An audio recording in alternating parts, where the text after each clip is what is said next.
Friends, இன்றைக்கி நான் வந்து இடியாப்பம் வித் ஸ்டூ பண்ண போகிறேன். இது வந்து நீங்கள் பிரேக்ஃபாஸ்ட்டுக்கும் சாப்பிட்லாம், டின்னருக்கும் சாப்பிட்லாம். இது வந்து ரொம்ப மைல்டாகவும் இருக்கும், அதே மாதிரி டேஸ்ட்டாகவும் இருக்கும். முதல்ல நான் வந்து இது வந்து 2வது தேங்காய் பால். இது உங்களுக்கு ஏற்ற மாதிரி நீங்கள் எடுத்துக்கோங்க. அது வந்து நான் 1 டம்ளர் எடுத்திருக்கேன். இதில் வந்து நம்ம வதக்கிறது தாளிக்கிறதெல்லாம் ஒன்றுமே இல்லை. இப்போ நான் பாருங்கள், இதில் வந்து பச்சை மிளகா, வெங்காயம், உருளைக்கிழங்கு எடுத்திருக்கேன். இதெல்லாம் அப்படியே போட்டுக்கலாம். நம்ம இந்த 2வது தேங்காய் பாலில் இது எல்லாத்தையும் அப்படியே போட்டுக்கிறோம். நம்ம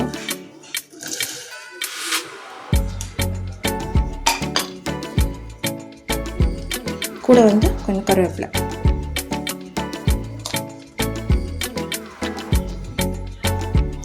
தேவையான அளவுக்கு உப்பு. இப்போ இது வந்து ஒரு தட்டு போட்டு மூடிடலாம். இது வந்து வேகட்டும்.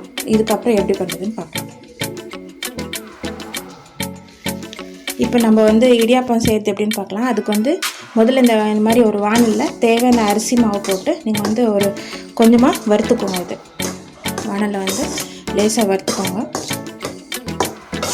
ரொம்பவும் தீயெல்லாம் விட்டாருங்க, நல்லா லேசாக வறுத்துக்கோங்க. இது கூடவே வந்து பக்கத்தில் வந்து சுடுதண்ணி வச்சுக்கோங்க. ஏன்னா நம்ம இது வறுத்ததுக்கப்புறம் சுடுதண்ணியை ஊற்றி தான் வந்து மாவு வந்து கலந்துக்கணும். சுடுதண்ணி ஊற்றாமல் பச்சை தண்ணி ஊற்றினா வந்து நல்லா வராது. அதனால் பக்கத்துலேயே நீங்கள் சுடுதண்ணி வச்சுக்கோங்க. இந்த மாதிரி மாவு வந்து நீங்கள் வெறும் வானலில் எண்ணெய் எல்லாம் எதுவும் சேர்க்க தேவையில்லை. இந்த மாதிரி வெறும் வானல்லே வறுத்துக்கோங்க. இதுக்கு வந்து நீங்கள் தேங்காய் பால் சர்க்கரை சேர்த்து கூட சாப்பிட்லாம். இல்லை இந்த மாதிரி ஸ்வீட் பிடிக்காதவங்க இந்த மாதிரி தேங்காய் ஸ்டூ கூட செஞ்சு சாப்பிட்லாம். இந்த மாதிரி நீங்கள் வந்து நல்லா வறுத்துக்கோங்க.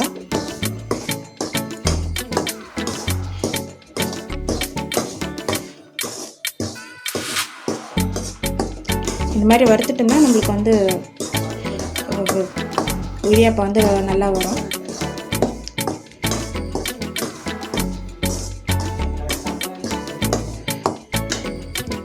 இது நல்ல ஒரு சூடு எண்ணெய் பத்துக்கு வந்தால் கூட போதும்.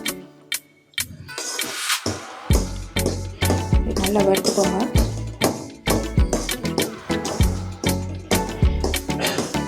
ஆக்சுவலாக இது வந்து உங்களுக்கு வந்து ஒரு லைட்டு பிரேக்ஃபாஸ்ட் ஆர் லைட்டு டின்னராக தான் இருக்கும் இது உங்களுக்கு. ஏன்னா இதில் நம்ம ஆயிலெல்லாம் எதுவுமே யூஸ் பண்ண போகிறதில்ல. ஆயில் இல்லாத இருக்கிறதுனால இது உங்களுக்கு ரொம்பவே இதாக இருக்கும். நம்ம வந்து இது டேஸ்ட்டும் நல்லாயிருக்கும். இடியாப்பத்துக்கும் ஸ்டூக்கும் வந்து டேஸ்ட் நல்லாயிருக்கும்.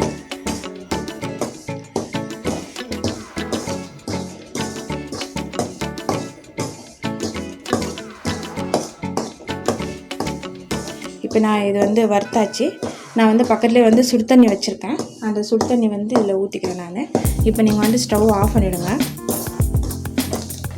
ஸ்டவ் ஆஃப் பண்ணிவிட்டு இதுக்கு வந்து தேவையான அளவுக்கு உப்பு, நீங்கள் எவ்வளோ மாவு எடுத்துருக்கீங்களோ அதுக்கேற்ற மாதிரி உப்பு. இப்போ நான் வந்து சுடு தண்ணி வச்சுருக்கேன். சுடு தண்ணி ஊற்றிக்கிறேன். இது நீங்கள் முறுக்கு மாவை விட கொஞ்சம் தலைன்னு கூட பிசைஞ்சிக்கலாம், ஒன்றும் ஆகாது. இது வந்து உங்களுக்கு இடியாப்பம் நல்லா வரும். ஆனால் ரொம்ப தண்ணியாக பிசைஞ்சிக்காதீங்க, ரொம்பவும் கஷ்டம் இல்லாமல் மீடியமாக பிசைஞ்சிக்கலாம். இதில் கொஞ்சம் கொஞ்சமாக சுடு தண்ணி ஊற்றி நீங்கள் வந்து கலந்து விட்டுக்கோங்க.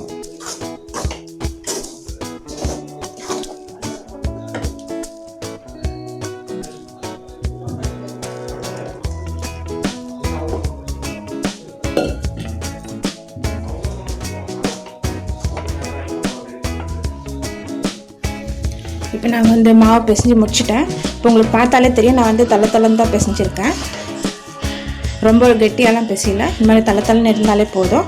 இதுக்கப்புறம் நம்ம வந்து இடியாப்பம் புழிகிறது எப்படின்னு பார்க்கலாம். இப்போ நம்ம வந்து இந்த மாதிரி இட்லி பாத்திரம் வச்சு இடியாப்பம் புழிஞ்சிட்ருக்கோம். இதில் வந்து இந்த மாதிரி தட்டு வச்சுட்டு ஒரு துணி போட்டுக்கிட்டிங்கன்னா உங்களுக்கு வந்து இடியாப்பம் எடுக்கிறதுக்கு வந்து ஈஸியாக இருக்கும். அதில் வந்து இந்த மாதிரி உங்களுக்கு எப்படி புழிய வருமோ அந்த மாதிரி புழிஞ்சிக்கும்.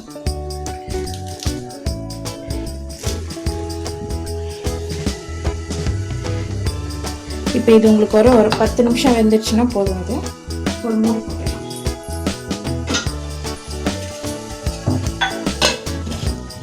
டெஸ்ட் இல்லைடா. இடியாப்பம் ஸ்டூ இப்போ நான் வந்து இந்த ஸ்டூ பண்ணிட்டு இருந்தேன் இல்லையா, இதில் இந்த போட்ட வெங்காயம் பச்சை மிளகாய்லாம் வந்து நல்லா வெந்துருச்சு. இப்போ பாருங்கள், இது பார்த்தாலே தெரியும் உங்களுக்கு. இந்த டைமில் வந்து நம்ம முதல்ல எடுத்த பால் வச்சுருக்கோம். இது வந்து நான் முதல்ல எடுத்து வச்ச பால் வச்சுருக்கேன். இது வந்து சேர்த்துக்கலாம்.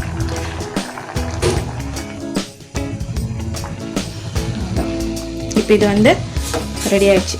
இது ரொம்பலாம் கொதிக்க விட தேவையாது. கொதிக்க விட்டோம்னா வந்து பால் வந்து திரிஞ்சிடும். அதனால் சும்மா ஒரு கொதி வர ஸ்டேஜில் வந்து நீங்கள் ஆஃப் பண்ணிடுங்க. இது இதில் வந்து உப்பு சரியாக இருக்கான்னு பார்த்துக்கோங்க. இப்போ நம்மளோட ஸ்டூ வந்து ரெடி ஆகிடுச்சு.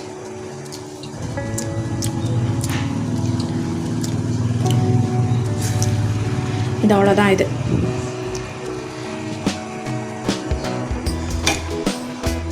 உங்களுக்கு திக்னஸ் வேணும், பால் இன்னும் வேணும்னா சேர்த்துக்கோங்க. இல்லை போதுன்னா நீங்கள் இதோட விட்டுடலாம்.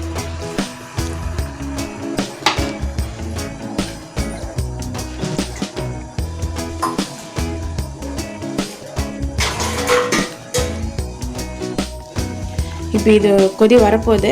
இந்த ஸ்டேஜில் நீங்கள் வந்து ஸ்டவ் ஆஃப் பண்ணிவிடுங்க. இல்லைனா வந்து பால் வந்து திரிஞ்சு போகும். அதனால் அந்த ஒரு சூடு ஏறி அந்த கொதி வர ஸ்டேஜ் வரும்போது நீங்கள் ஆஃப் பண்ணிவிட்டுருங்க. இப்போ நம்மளோட ஸ்டூ வந்து ரெடி ஆகிடுச்சு.